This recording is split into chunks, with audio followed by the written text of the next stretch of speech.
विनीत सिंह ने लेखपाल मुकेश दीक्षित पर जमीन में हेराफेरी तथा गलत जांच करने का लगाया आरोप। उन्नाव एसडीएम का ट्रांसफर कराने में आखिर किस सत्ताधारी का था हाथ? आज उत्तर प्रदेश में योगी आदित्यनाथ जी का शासन है। भ्रष्ट अधिकारियों पर योगी जी अपनी नजर बराबर बनाए रखे हैं।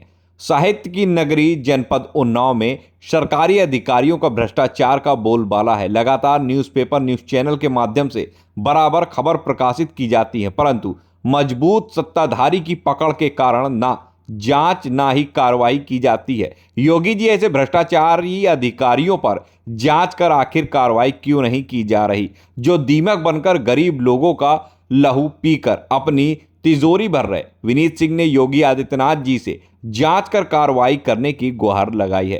क्राइम 7 न्यूज़ जनपद उन्नाव से नफीस खान की विशेष रिपोर्ट। सर क्या नाम है सर? मेरा नाम विनीत सिंह है। किस जनपद जिले के निवासी हैं? शुक्ला उन्नाव का निवासी। क्या प्रकरण है पूरा सर आपका? प्रकरण वैसा भी है कि एक बैनामा हुआ था जो कि कुमारी सीता ने 4 अगस्त 2022 को मुझे दिया था, जो कि उत्तम कुमार वर्मा, ज्ञानेंद्र मिश्रा और जो है काय का बैनामा था सर? जमीन कुमार, इन लोगों ने मिलकर कराया था। किस चीज का बैनामा था? ये जमीन थी सुखलाल खेड़ा में और ये 8 विश्व का बैनामा हुआ था जिसकी विरासत जो है, ये विरासत की रिपोर्ट है। इसके पिताजी की डेथ के बाद जो है लेखपाल मुकेश दीक्षित ने 1 लाख रुपए लेकर के इस विरासत को कराया था, जो कि 1 लाख रुपए उत्तम कुमार वर्मा जी मेरे पास से लेके गए थे। ये पूरा सौदा 20 लाख रुपए का था। उस समय मेरे पास 10 लाख रुपए तैयार थे, तो मैंने इन लोगों को 10 लाख रुपए दे दिए थे, बाकी की बची हुई चेकें दे दी थी।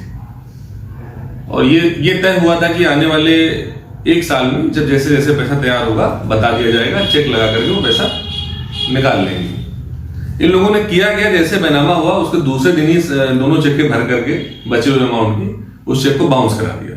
और मेरे ऊपर जो है एनआईए एक्ट के 2 मुकदमे, दोनों चेकों के माध्यम से अलग अलग 2 मुकदमे कर दिए। उस मुकदमे का दबाव बनाते हुए उत्तम कुमार वर्मा 4-5 बार में मेरे पास से तकरीबन 6 लाख रुपए और ले गए कुमारी सीता के नाम पे। तो पैसा शायद उन्होंने पहुंचाया नहीं है, जो भी कहानी रही हो मुझे नहीं पता, क्योंकि सीता से मैं मिला नहीं। सीता से मैं उसी समय मिला था जब वो बैनामा करने आई थी। जैसे कि आप लोग जानते हैं कि जो बीच के ब्रोकर होते हैं वो क्रेता और विक्रेता को भी मिलने नहीं देते हैं। ये है बैनामा। आप इसकी भी बाइट ले लीजिए, इससे पूछ लीजिए विनीत सिंह से कितनी बार बात हुई और किसने मिलवाया और कैसे सौदा कराया, कितने की सारी बातें इससे पूछ सकते जो मैं बोल रहा हूं। अब क्या हुआ, जब मैंने देखा पैसा देने के बाद भी मेरे ऊपर जो है दबाव बना रहे हैं, तो मैंने जो है 3/2/2023 को एक मुकदमा दायर किया, ये हवाला देते हुए कि मेरी चेकें जो है ले रखी हैं और ये चेकों का दुरुपयोग कर रहे हैं और पैसा ले चुके हैं, और सारे ट्रांजेक्शन जैसे जैसे जो मैंने खाते में दिए थे वो मैंने ट्रांजेक्शन सारे शो किए और एफआईआर हुई। इसकी अपराध संख्या है 55/2023। इसमें चार्जशीट भी लग गई है जी। ये सब घटनाक्रम चल रहा था 2/11/2023। इन दलालों ने, जब मैंने इन पे एफआईआर कराई, ये चेक इन्होंने तब भी मुझे वापस नहीं दी। इन दलालों ने 2/11/2023 को मेरे ऊपर एक एफआईआर कराई जिसकी अपराध संख्या है 652। ये मेरे जीवन का मेरे ऊपर पहला मुकदमा है। आप इसे समझ लीजिए मैं कितना बड़ा माफिया हूं, ठीक है। जबकि इस पैसे के लिए मैं पहले से एक एफआईआर करा चुका था कि मैं, और पैसे के डिटेल्स हैं मेरी, ये इसकी विवेचना चल रही है, इसकी विवेचना भी चल रही है। इसको लेकर के मैं हाईकोर्ट गया। हाईकोर्ट ने मुझे अरेस्टिंग स्टे दे रखा है और हाईकोर्ट ने मेडिएशन के लिए डायरेक्शन दिया और मुझसे बोला कि आप 1 लाख रुपए जमा कराएं। जो दलालों ने पैसा खा लिया है वो अलग चीज है, वो आप उनसे रिकवरी करिएगा, लेकिन इसको पैसे दीजिए। मैंने चलिए ठीक है, तो 1 लाख रुपए मैंने हाईकोर्ट में अभी जमा करा दिया। उसकी भी डेट थी परसों, अब 12 तारीख की डेट लगी हुई है। अब तीसरा आदमी आ गया वहां पे, राजेश शुक्ला, बबलू साहू। अब ये कह रहे हैं कि जमीन मेरी है, जिसपे ऑलरेडी मेरे ऊपर 2 एनआईए एक्ट के मुकदमे एक गंभीर धाराओं में 420 कोर्ट रचित दस्तावेज, इस तरह गंभीर मुकदमा, और उसके बाद तीसरा आदमी कह रहा है ये जमीन मेरी है। उनका कहना यह है जो 8 विश्व का बैनामा आपको सीता ने किया है, कुमारी सीता ने किया है, उसके हिस्से में इतनी जमीन थी ही नहीं जितनी आपको लिखवा दी गई है। सर फिर बैनामा कैसे हो गया? बैनामा तो उसका हिस्सा टोटल 8 विश्व का होता है। अब बैनामा इन लोगों ने कराया है, बैनामा रजिस्टर ऑफिस में हो गया, क्योंकि मुझे लगता है शायद इन लोगों की दाखिल खारिज नहीं होगी है उनका। भाई इनका जो राजेश शुक्ला और बबलू साहू, इनका कहना यह है कि मैंने ये जमीन जो है सीता के पिताजी से लिखवा रखी थी, दाखिल खारिज इनकी भी नहीं हुई है, या जो भी सत्यता है उनको आगे मतलब सीता ने क्या कई लोगों को जमीन बेची है क्या? नहीं, सीता ने तो केवल मुझे ही जमीन बेची है। इन लोगों का कहना है कि सीता के पिताजी उसको बेच गए थे इन लोगों को। जमीन का मालिक सीता है। अब वर्तमान समय में सीता है, उसने मुझे जो है पोजीशन दे दिया था 2022 में। 1 साल से मैं उसको 10वीं बार जुतवा चुका हूँ, बुआ चुका हूँ, उसको जो है मैंने पिलर से घिरवा रखा था और कटीले तारों से घिरवा दिया था, तब कोई नहीं आया। उसमें जब मैंने सीमेंटेड वॉल बना दी तो उसको, वो तो आपको घटना पता ही है परसों की जो है, 3-4 दिन हो गया उस घटना, 5 दिन हो गया।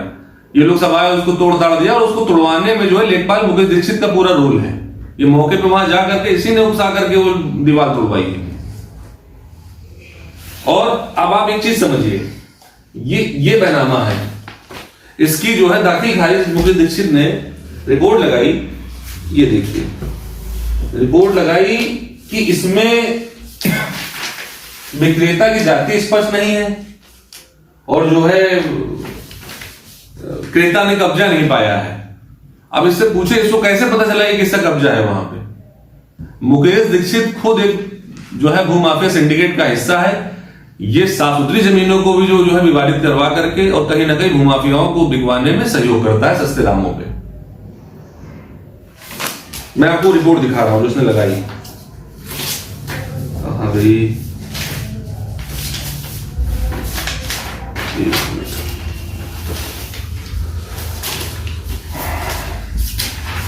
ये देखिए, ये रिपोर्ट देखिए।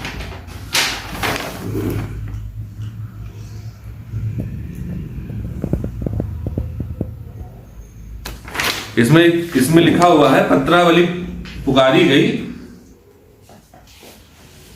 लेखपाल आख्यानुसार विक्रेता की जाति स्पष्ट न होने के कारण नामांतरण वाद खारिज किया जाता है। इसमें ये नहीं लिखा इसने कि जो है इसके हिस्से में इतनी जमीन ही नहीं है, इसलिए नामांतरण वाद जो है खारिज किया जाता है। भाई अगर सीता के हिस्से में इतनी जमीन नहीं तो यहाँ पे मेंशन कर देते इसने अपनी जो है हिस्से से ज्यादा जमीन बेच रखी है। अब इसमें ये तय हो कि इसमें मुलजिम कौन है, विनीत सिंह माफिया है, या ये जिसने ये रिपोर्ट लगाई है ये माफिया है, और वरासत भी इसी लेखपाल ने कर रखी है, ये वरासत है, ये पूरे 8 विषयों की वरासत इसने 8 विषयों चढ़वाया हुआ है। इस वरासत के लिए इसने 1 लाख रुपए लिए हैं। अब चूंकि वो मेरे हाथ से नहीं लिए भाई उत्तम कुमार वर्मा जिन्होंने ये जमीन मुझे खरीदवाई और उनके सहयोगी हैं ज्ञानेंद्र मिश्रा, विपिन, ये सब लोग हैं, तो वो लोग मुझे से पैसा लेके गए थे कि जमीन ये है, इसको ले लीजिए, ये ठीक रेट में मिल जाएगा। वो मैंने सिर्फ पैसा दिया है इसमें, और इस बैनामा कराने के बाद 3 मुकदमे में झेल रहा हूं व्यक्तिगत तौर पर, और सीता से भी मुकदमा ये लोग करवा रहे हैं, उसको मेरे पास आने भी नहीं देते। सर अभी उन्नाव एसडीएम का इसी जमीन को लेकर कुछ ट्रांसफर की बात सुनने में आ रही, उसके बारे में क्या कहना है सर? मैं एक मिनट में प्रार्थना पत्र एक बार देख लूं, जो मैं दिनांक के साथ आपको बता दूंगा।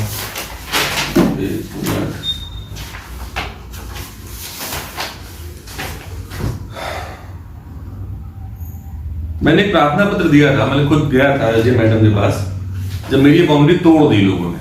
ये ऐसा था, यहाँ पे थाना दिवस था, थाना दिवस के अंदर जो दिन जो है एसडीएम मैडम और तहसीलदार सब लोग आते हैं, लेखपाल वगैरह, संपूर्ण समाधान दिवस। तो उस दिन जो है ये राजेश शुक्ला और जो भी इनके सहयोगी इन लोगों ने कोई प्रार्थना पत्र दिया, और ये प्रार्थना पत्र दिया कि वहां मौके पे विनीत सिंह ने अपना निर्माण कर लिया है।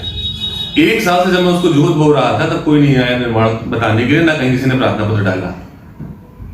आप समझिए, ये थाना दिवस के अंदर लोगों ने प्रार्थना पत्र डाला।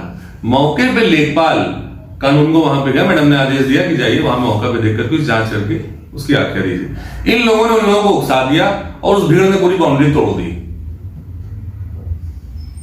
अब मैंने पूछा ये कैसा तरीका, मेरे पेपर में नहीं देखे गए, मेरा बैनामा में नहीं देखा गया, तो बोला नहीं आपको फोन तो किया गया था। तो अब अगर फोन करने से निर्माण करना है तो ऐसे 100 निर्माण में बता रहा हूं जिनके नंबर 640 है, निर्माण हुआ 645 में, तो क्या गिरा दोगे जाकर के? और अगर मेरा बैनामा गलत है तो मुझे बताया जाए, अगर सही है तो मुझे, अगर जमीन गलत है तो मुझे सही जगह पोजीशन दिया जाए, तभी तो आप मुझे वहां से हटा सकते हो। ये तो अधिकार क्षेत्र में भी नहीं है, क्योंकि ये प्राइवेट लैंड है। कोई ये जो है ग्राम समाज की जमीन में तो मैंने निर्माण करके रखा नहीं था कि जो है लेखपाल जाएंगे और कानून को जाएंगे और दीवार गिरवा देंगे। और मैं आपके माध्यम से कहना चाहता हूं, ये बात जो है माननीय मुख्यमंत्री जी तक पहुंचे कि उन्नाव जिले के अंदर लेखपाल बड़ा है या एसडीएम बड़ा है। ये जो है, ये जब मैडम ने ये बात समझी कि मैंने उनको ब्रीफ किया कि ये लेखपाल और कानूनगो ने मिल करके वो बाउंड्री वॉल गिराई, तो उन्होंने तुरंत जो है ये आदेश दिया कि सुसंगत धाराओं में अभियोग पंजीकृत करके विवेचना कराई जाए। ये 10:30 बजे का आदेश है। उस एफआईआर जो उन्होंने अपने व्हाट्सएप से भेज दिया कोतवाल गंगा घाट को, उसके बाद भी वो एफआईआर लिखने में रात के 10 बज गए। ये लोग सब सुबह 11 बजे से थाने में, रात में 10 बजे तक बैठे रहे। अब ये पूछे कोतवाल गंगा घाट से कि किसके प्रभाव और दबाव में ये एफआईआर नहीं लिखी जा रही थी। और वो इनको वो कोतवाल साहब इनको ऑडियो सुना रहे हैं कि ये देखिए लेखपाल बोल रहा है कि वहां तो जो जगह वो डाटा संख्या वो 45 है, आपकी तो 58, 57 और 59, 61 है। सब वर्बल, ना मेरे कागज देखे गए, ना मुझे बुलाया गया, और सीधे बाउंड्री तोड़वा दी गई। जब मैंने इस प्रकरण को उठाया तो सब पीछे भागते रहे, बोले हमने नहीं गिरवाई है। तो उस पर जो है एक अभियोग पंजीकृत किया। राजेश शुक्ला, बबलू साहू, शेखर निसार और एक लड़का कोई और है, मैं भी एक मिनट उसका भी लोगों ने नाम बताया। एफआईआर कॉपी कहां है? 4-5 लोगों पे, 39 अज्ञात लोगों पे एफआईआर लिखी है। मैडम के निर्देश पे एफआईआर हुई है। और इस एफआईआर के अगले दिन, अब आप समझ लीजिए उन्नाव जिले में माफिया ताकतवर है कि अधिकारी ताकतवर है। एसडीएम मैडम का ट्रांसफर कर दिया डीएम ने। तो आप डीएम मैडम से पूछिए कि क्यों ट्रांसफर किया? ये रेगुलर एक्टिविटी थी या किसी के दबाव और प्रभाव में जो है आपने ट्रांसफर कर दिया, कि मैडम ने किसी की बात नहीं मानी, किसी का ईगो हर्ट किया तो उसका ट्रांसफर हो गया? इस संबंध में सर मुख्यमंत्री जी से क्या कहना चाहते हैं? इस संबंध में माननीय मुख्यमंत्री जी से मैं ये कहना चाहता हूं कि आप उन्नाव जिले में जो ये जांच कराइए कि 5-5, 7-7 साल से जो लेखपाल यहाँ टिके हुए हैं, इनका गृह जनपद भी उन्नाव में है, और पिछले 5 सालों में इन लोगों ने जो है इनकी संपत्ति का जो है जांच कराई है। ये किस तरीके से इनकी जमीनें बढ़ी हुई हैं, कितनी जमीन इनके नाम पे, कितनी जमीन इनकी जो है परिवार वालों के नाम पे, ये जांच कराई, इनकी जांच कराई जाए। और मैं आपको बताऊं, ये जितनी देर तहसील में नहीं रहते उससे ज्यादा ही भूमाफियाओं के घर पे दरबारीगिरी करते हैं। यही सारी सूचनाएं देते हैं यहाँ के भूमाफिया, जो सच में भूमाफिया, उसको सब बताते हैं कि ये जमीन यहाँ पे से कब्जा है, और उसको डिस्प्यूटेड कराने में भी इनका योगदान है। ये खुद विवादित कराते हैं, उसके बाद जो है वो जमीन कहीं ना कहीं औने पौने दाम पे वो माफिया खरीद लेता है, और उसमें इन लोगों का सबका शेयर है। अधिकारियों को इन पे जांच बिठा ली जाए, इनको तत्काल जहां पे ये पोस्टेड है इनको हटाया जाए यहां से, और जब तक जांच कंप्लीट ना हो जाए तब तक इनकी नियुक्ति कहीं ना की जाए।